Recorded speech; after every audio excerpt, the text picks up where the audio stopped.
예전부터 쓰이던 말이지만 또 지금까지도 계속해서 쓰이면서 이제 현대 시대를 또 편한다고 생각되는 말이 하나가 있습니다. 그것은 무엇이냐면 좋은 게 좋은 거지 라는 말입니다. 이 말은 겉으로 보기에는 문제가 없어 보이거나 문제가 있어도 겉으로는 좋게 보이니까 더 이상 따지지 말고 그냥 넘어가자 라는 의미로 사용되곤 합니다. 그냥 듣기에는 긍정적인 말로 보일 수 있으나 사실은 편한 게 좋고 쉬는 게 좋은 적당주의와 안일주의에서 비롯된 말입니다.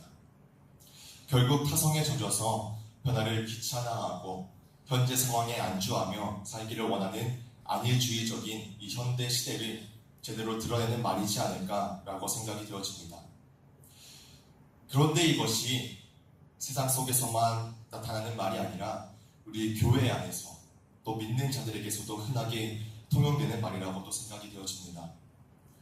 여러 가지 문제가 있어도 복잡해지는 것이 싫기에 대충 넘어가려고 하기도 하고, 그래도 교회니까 안 좋게 보는 것보다는 좋게 보는 것이 좋으니까 그러는 게 좋은 것이 아닌 경향도 많이 있습니다.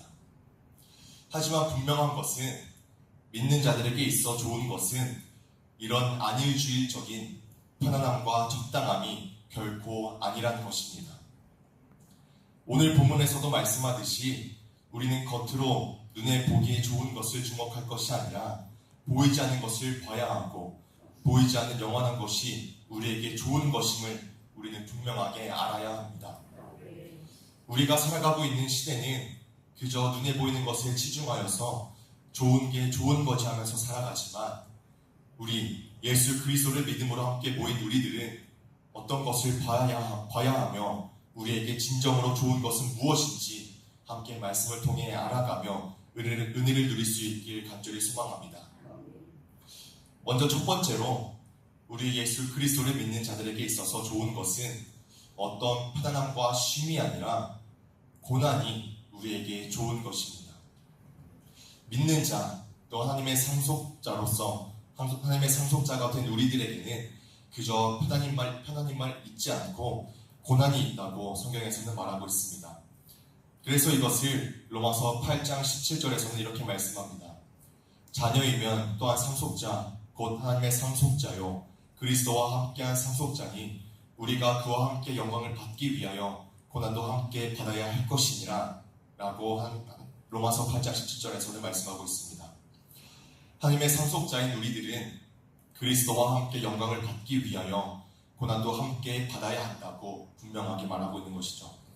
다시 말하면 또 이 고난은 그리스도와 함께 영광을 누리기 위해서 필요한 하나의 요소가 되어지는 것입니다. 우리들의 신앙생활에 있어서 결코 고난이 없이 이루어지는 일은 거의 없습니다. 하나님의 은혜로 평탄하게 흘러갈 수 있긴 하겠지만 고난을 통해서 더욱 성장하게 하시고 그것을 통해서 하나님의 영광을 바라보게 하시기 때문에 우리의 삶에는 그저 편안함이 아닌 고난이 동반되어지고 또한 그것이 우리에게 좋은 것이 된다는 사실입니다. 그렇게 사도 바울도 디모데후서 1장 8절 말씀에 우리가 복음과 함께 고난을 받을 것을 말씀하고 있고, 또한 로마서 8장 18절 말씀에는 이 고난은 장차 나타날 영광과 비교할 수 없다라고 말하고 있습니다. 우리 믿는 자들, 하나님의 자녀가 되고 상속자가 된 우리들의 고난은 그저 고난으로 끝나지 않고 그 후에는 하나님의 영광이 있습니다. 그렇게 우리는 이 고난을 피하려고만 하지 말고 하나님을 위하여 받는 고난은 그리스도와 함께 받는 고난으로 생각하고 장차 그리스도와 함께 영광 받을 것을 바라보며 기쁨으로 여겨야 한다는 것입니다. 세상 사람들은 그저 아무 일 없이 평안한 것을 좋다고 생각할지라도 우리에게는 고난은 반드시 있어야 하며 우리에게 있어 좋은 것은 편하게 쉬는 것이 아니라 고난과 함께 영광을 받는 것임을 꼭 기억하고 보이는 것이 아닌 보이지 않는 것을 함께 바라보며 나가길 간절히 소망합니다. 그리고 두 번째는 환난이 우리에게 좋은 것입니다. 환난은 사실 고난과 비슷한 의미를 지니고 있지만 성경에서 또 고난은 개인적인 어려움을, 또 환난은 외부적인 어려움을 의미하면서 언어의 구분이 있기에 이 시간 제가 말씀을 나누면서 두 가지로 함께 나눠보았습니다. 환난은 고난과 마찬가지로 우리에게 불가피한 것이라고 또 성경에서는 말하고 있습니다. 사도행전 14장 22절에 제자들의 마음을 굳게 하여 이 믿음에 머물러 있으라 권하고, 또 우리가 하나님의 나라에 들어가려면 많은 환난을 겪어야 할 것이라 하고 라고 말씀하시면서 하나님의 나라에 들어가려면 우리에게 많은 환난이 있다고 성경에서는 기록하고 있습니다.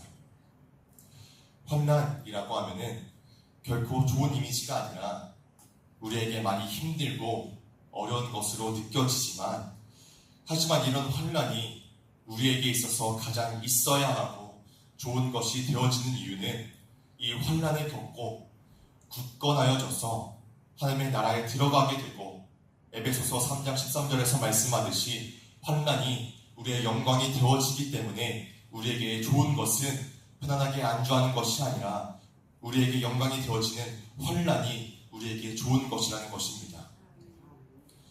그저 편하게 앉아서 주여 주여 하는 자마다 하나님의 나라에 들어가는 것이 아니라 여러 가지 환난과 역경을 통해 온전한 믿음을 이루어서 하나님의 뜻에 합당하게 행해야 그의 나라에 들어가게 된다고 성경에서는 분명하게 말하고 있습니다.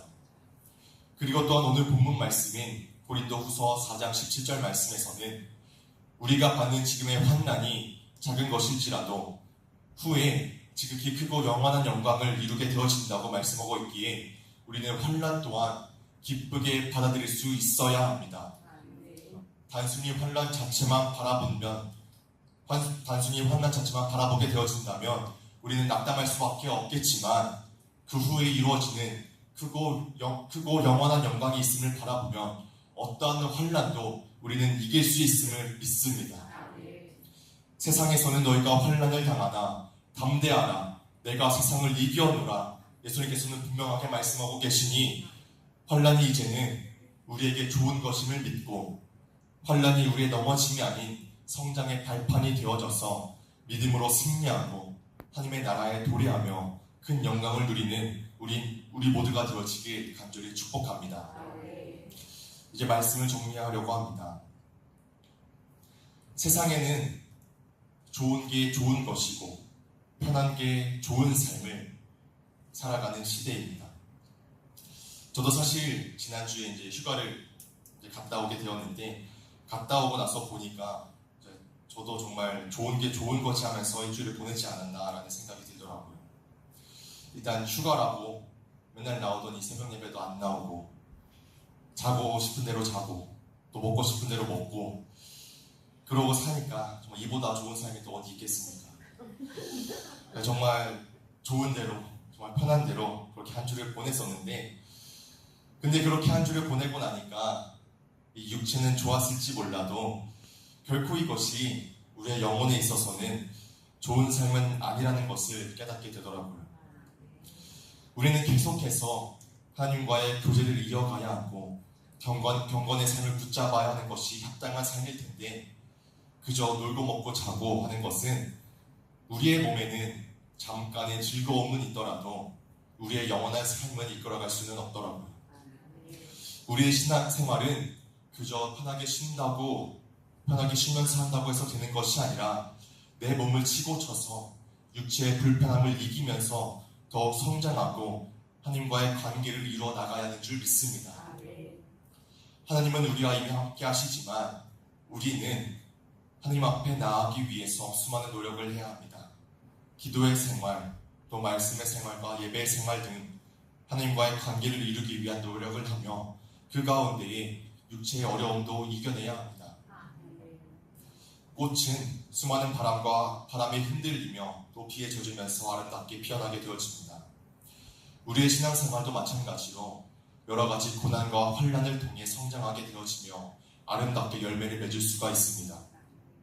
우리에게 좋은 것은 그저 현재 상황에 있어서 안주하는 것이 아닌 하나님 앞에 나아갈 수 있는 거룩한 불편함과 거룩한 부담감이 우리에게 가장 좋은 것인 줄 믿습니다.